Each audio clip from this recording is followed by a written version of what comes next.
लाहौर जामिया नईमिया विच इज्तमाही कुर्बानी का सिलसिला जारी है ते गां दी कुर्बानी विच हिस्सा पावन वाले शहरी भी अपना अपना हिस्सा लैन लई अपड़ रहे ने। मजीद जाने उत्थे मौजूद साडे नुमाइंदे बिलाल खौरी तो। जी बिलाल, की सूरत हाल है?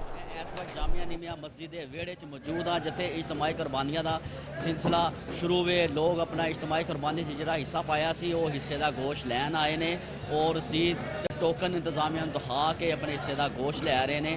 इस वेले साढ़े नाल मस्जिद एक साहब मौजूद ने, उन्होंने पुछते हैं जो अपना उन्होंने इज्तमाही कुर्बानी हिस्सा पाया सी।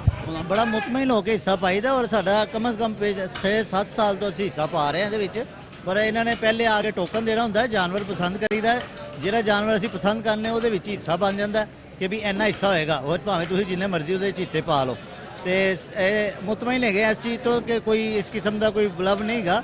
जिसले असीं हिस्सा पा दी उस जानवर का साढ़े सामने कटिंग करते हैं, उस सामने जिन्ना जिन्ना हिस्सा बनता देंगे ने। कहना है कि जी वो बड़े मुतमिन ने गुज़श्ता 6-7 साल तो इतने इज्तमाही कुर्बानी हिस्सा पा रहे हैं। इज्तमाही कुर्बानी का सिलसिला इस तरह ईद 3 रोज़ तक जारी रहेगा। लोग अपना हिस्से का गोश्त लेंदे रहेंगे, मज़े मज़े के पकवान बनाएंगे, बारबेक्यू करांगे और लजीज गोश्त के नाल अपनी ईद नूं दुबाला करांगे। जी।